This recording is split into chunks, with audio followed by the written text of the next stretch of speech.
Yo, what is up everyone? We are back. I did need to take a little break from this series. I needed to detox a little bit. The addiction was just too strong, but it just always pulls you back. With that being said, Rent a Girlfriend 406, let's just hop straight into it. So the last few chapters, about last 3 chapters or so, we've had some things that I did not feel, I don't know bro, Ruka lost bro, that's what I'm saying, or I'm trying to say. Ruka tried to get her freak on, Kazuya is shutting it down completely. This chapter we get like the finale of it or whatever. Ruka's not completely out of the story, her story arc continues a little bit longer, but we'll see how long that lasts. This chapter is called 406, The First Time with My Girlfriend 5.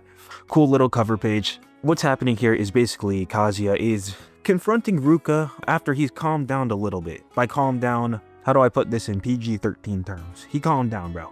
Kazuya is trying to tell Ruka, oh, what's happened here is kind of an accident. And he's saying, we have to make sure this never happens again. Kazuya is of the mentality of like, yeah, she's technically my girlfriend, but to him, it's more of like a contractual agreement. So I went back and I read the entire series because I wanted to refresh myself on all of the arcs and really understand why the story is going the way it is. What I did kind of get to see was that Ruka's character is more of like, she kind of forced this relationship onto Kazuya and he has been trying to get out of it. He's been trying to do things to actively, I wouldn't say avoid her, but try to make it clear that things can't keep going this way. And he does clearly say that he likes Chizuru. So yeah, that makes me feel a little less bad for Ruka's character, but still like Kazuya's just missing a perfect opportunity. This chapter, we're kind of seeing a lot more of Ruka be a little two-faced, I guess. In the last few chapters, she's been, or kind of every time she's in the series after Hawaiian, she's been more of like reluctant, or what's a good word for it? Like she's been very understanding and kind of just going with the flow. This chapter she is not, right?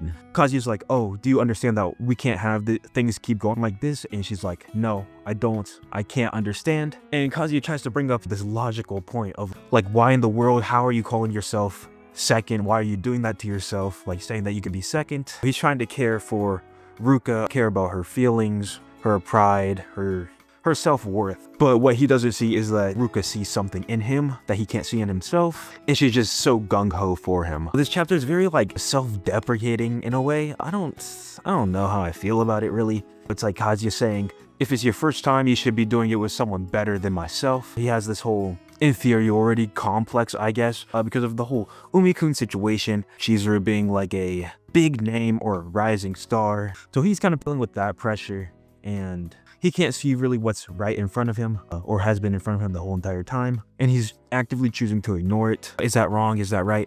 I'm not too sure. I mean, since it's gone on so long, probably wrong. But yeah, this whole time, Ruka is just being very, very, not pessimistic, but she's just like a brick wall almost, right? She just keeps saying, no, no, no, I don't understand. I can't understand. And Kazuya's just thinking to himself, oh, she's just so unreasonable right now. The completely understanding girl has just gone away from a few hours ago. When I first read the chapter, I was like, what? Like, I don't really like how this is going because of the way Kazuya's just like talking about Ruka. It's more of just like, to me, it felt like he was being more like angry in a sense. But after like thinking about it, I think it's just like both of them have two really glaring weaknesses as characters. But yeah, nonetheless, it's still good to get more dialogue between them or really any of the characters in the series.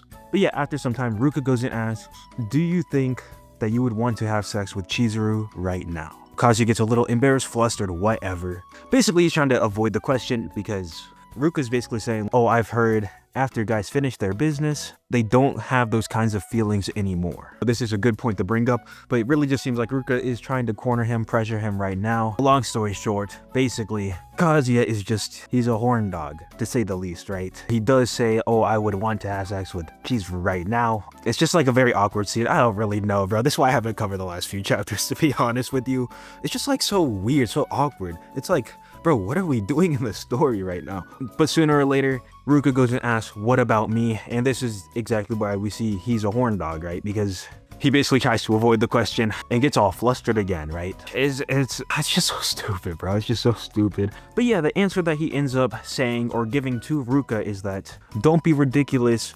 I mean, this is way more complicated than love or certain feelings. Besides, this kind of thing isn't that simple. It's like it has a mind of its own. But yeah, after he says this, he's thinking to himself, oh, I just said something really bad, really terrible. And this kind of ends their whole conversation. Ruka's angry and she kind of storms off saying that her mom texted her that she needs to get going. And this is kind of the part of the chapter that I didn't really like, is as she's leaving, Kazuya's thinking, oh, we didn't resolve anything. I don't know what she's gonna do now. And yeah, as she's walking down the stairs, Ruka is saying to herself, she's being completely serious, right? She wants to further their relationship together. And then she goes and says, things didn't go my way today, but until you take my first time, I won't give up. Here, this is where Kazuya's like, bro, that's never gonna happen. And yeah, Ruka's just not having it, right? She had like a little switch up in her personality, her mood. She's a little moody now because she didn't get what she wanted. But this is where she goes and says, I'm not talking to you, I'm talking to your body. Like, I don't know, bro. I don't know. When I read this, I had to put the phone down and I had to go take a walk. I'm gonna start from square one. I think this is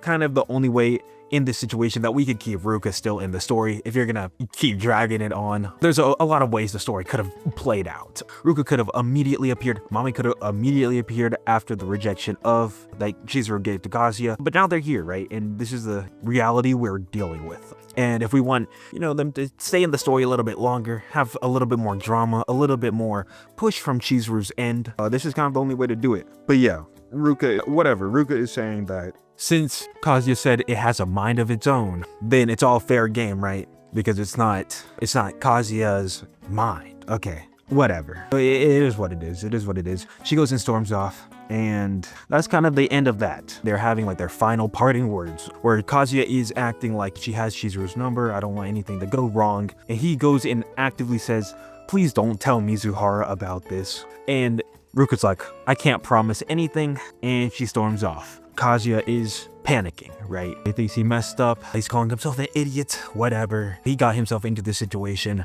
kind of, sort of, forced upon him a little bit. He dragged it out, so it's partially his fault as well. But yeah, I don't know. I don't really like this whole thing where, oh, he still needs to hide and do all this stuff. Obviously, what's gonna happen is Ruka is most likely going to tell Chizuru about this whole situation that just went down. If you remember back in Hawaiians, they didn't even do the deed, right? And then Ruka had some she had a wrapper, I would say. She had a wrapper and she like drew on it or whatever and gave it to Chizuru during this Hawaiians trip and was like gloating and flexing and whatever, right? So basically, I think we're just gonna replay the exact same situation again, essentially. But now she's gonna have a little bit more, you know, firepower. But other than that, who knows? At this point in the series, it is up to Chizuru to kind of seal the deal, I feel like. I think it is tomorrow in the storyline where Chizuru is going to like finish her play, I believe. I'm not sure entirely. It is soon though, right? It's coming up.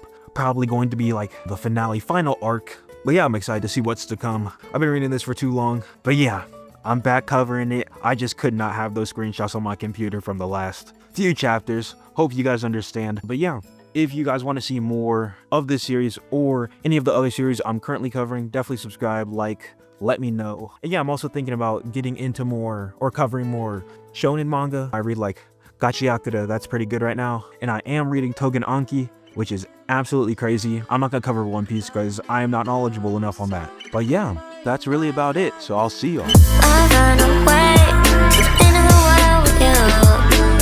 I'm not afraid. There's nothing more.